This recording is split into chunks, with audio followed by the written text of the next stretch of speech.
Hi friends, we are going to solving this questions. Question बोल रहा है कि Hari Babu left 1/3 of his property to his son, 1/4 to his daughter and remaining to his wife. If his wife's share is 18,000, what was the worth of his total property?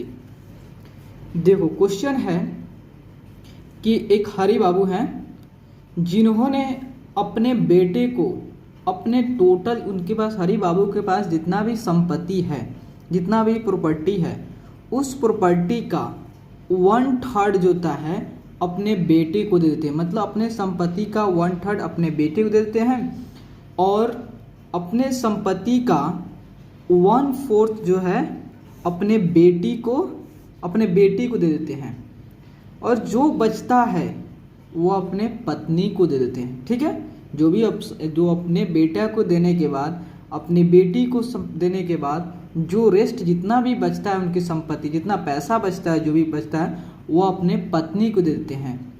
तो देखा गया कि वो अपने पत्नी को 18,000 रुपया देते हैं। ठीक है, 18,000 रुपया अपने पत्नी को देते हैं।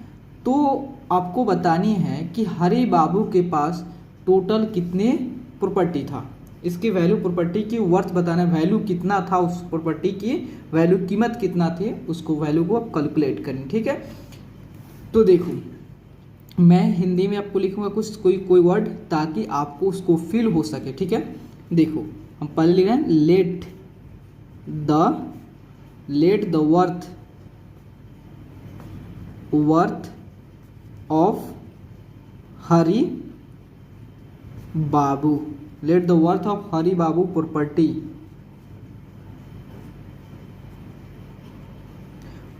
जो होता है बी एक्स। हमने माना कि जो हरी बाबू हैं उनकी प्रॉपर्टी का जो वर्थ है वह x रुपया है। ठीक है, उनकी जो प्रॉपर्टी की संपत्ति है उसकी जो वैल्यू है आपको x रुपया है। ठीक है, उन्होंने x रुपया का 1/3 पार्ट वह अपने बेटे को दे देते हैं। ठीक है, और x रुपया का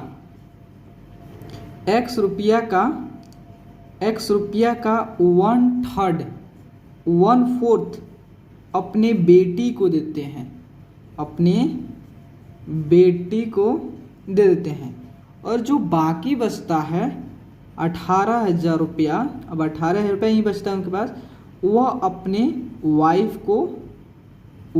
को दे देते हैं। ठीक है, तो आपको सबसे पहले क्या करना है, इक्वेशन बनाना है। कैसे इक्वेशन बनाओगे तो देखो मैं बता रहा हूँ। देखो का क्या इंग्लिश क्या होता है, ऑफ होता है, और ऑफ मीन्स क्या होता है, गुन्ना होता है, मल्टीप्लाई होता है। ठीक है, तो देखो अगर हरी बाबू के पास कितना टोटल संपत्ति था, तो हरी बाबू के पास प्रॉपर्टी यही ना था कि जो अपने बेटे को दिया, जो अपने बेटी को दिया और अपने वाइफ को दिया। अगर सबको आपने ऐड कर दिया कि हरी बाबू को जितना प्रॉपर्टी मिला, उनके बेटे को जितना मिला, उनके बेटी को जितना मिला, और जो बच गया था उसने अपने, जो बच गया, कितना बच गया इन लोगों को देने के बाद 18,000 रुपये बच गया था, जो कि अपने पत्नी को दे दिया।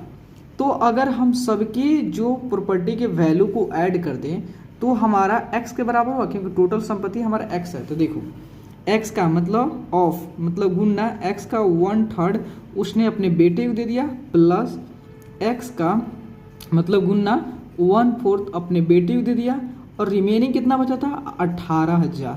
ठीक है, 18,000 जो रुपया बचा वो अपने पत्नी को दे दिया।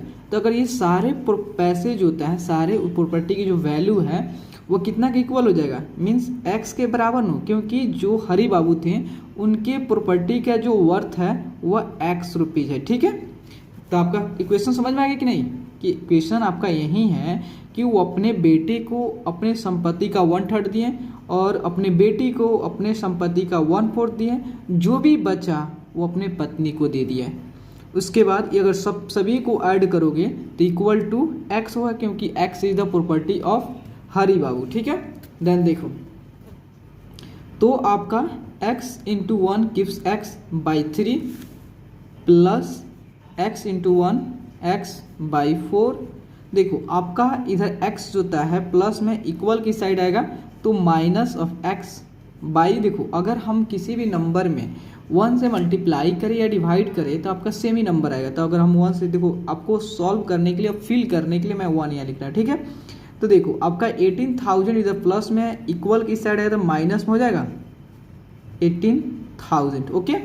तो देखो आप इस ऊपर वाले को तब तक नहीं सॉल्व कर सकते, मतलब इस न्यूमरेटर को तब तक सॉल्व नहीं कर सकते जब तक कि आपके डिनोमिनेटर सेम ना हो जाए। चलो हम डिनोमिनेटर सेम करने के लिए क्या करते हैं, हम जो होता है 3 का और 4 को और 1 का एलसीएम निकालते हैं। तो देखो 3, 4, 1 सभी डिफरेंट है, तो इसको सिंपली क्या करते हो, मल्टीप्लाई करते हो।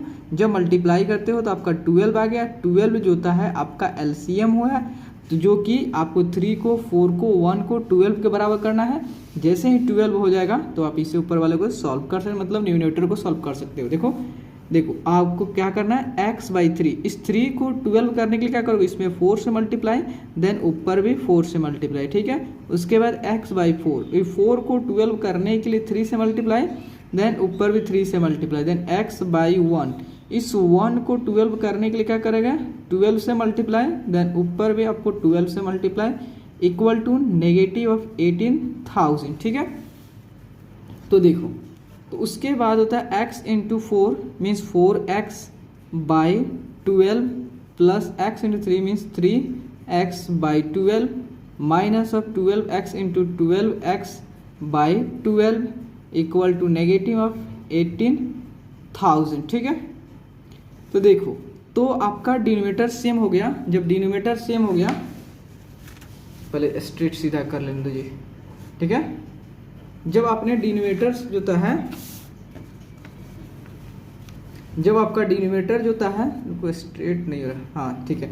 जब आपका डिनोमिनेटर सेम हो गया तो सिंपली आप क्या करोगे, डिनोमिनेटर को आपने कॉमन कर लिया, उसके बाद सबको ऐड करोगे, 4x को प्लस 3x को माइनस ऑफ 12x को, ठीक है। देन देखो 12x को तो इक्वल टू माइनस ऑफ 18,000, ठीक है। तो देखो आपका यहाँ प्लस है, ये भी प्लस, मतलब सेम साइन है। सेम साइन केस में सिंपली आप ऐड करते हो, मतलब 4, 3, 7, ठीक है। 7x माइनस ऑफ ये 12x था, minus of 12x by 12 equal to minus of 18,000, ठीक है। 18,000, देन देखो यहाँ पॉजिटिव साइन है, प्लस है, माइनस है, मतलब 7x में से 12 गया, मतलब 5x, और यह नेगेटिव है बड़े के साथ, तो अब negative by 12 equal to negative of 18,000, ठीक है। तो आपका नेगेटिव से नेगेटिव कैंसिल हो गया। तो देखो आपका x इक्वल टू कितना हुआ, यहाँ आपका 18,000 हो गया, और आपका 12 इधर डिवाइड में, तो इक्वल की साइड आएगा तो क्या होगा, मल्टीप्लाई में होएगा, और 5 यहाँ ऊपर है, देन आपका नीचे चलाएगा, ठीक है। तो देखो अगर हम देखो, अगर किसी नंबर के लास्ट में 0 हो और या 5 हो तो ऑलरेडी 5 से डिविजिबल होता है।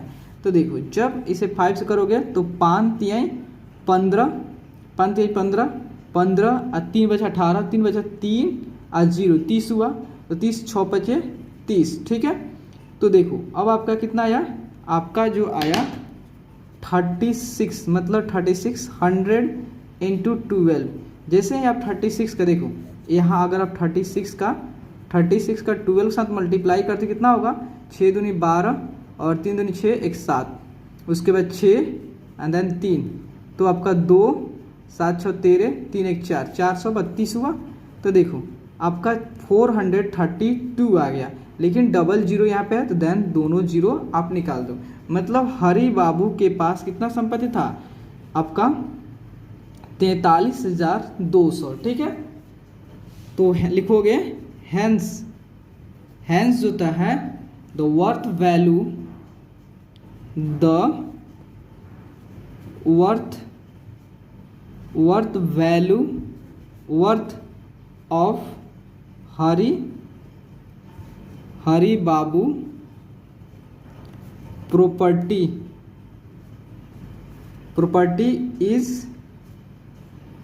इज कितना, आपका 43,200, ओके। 43,200।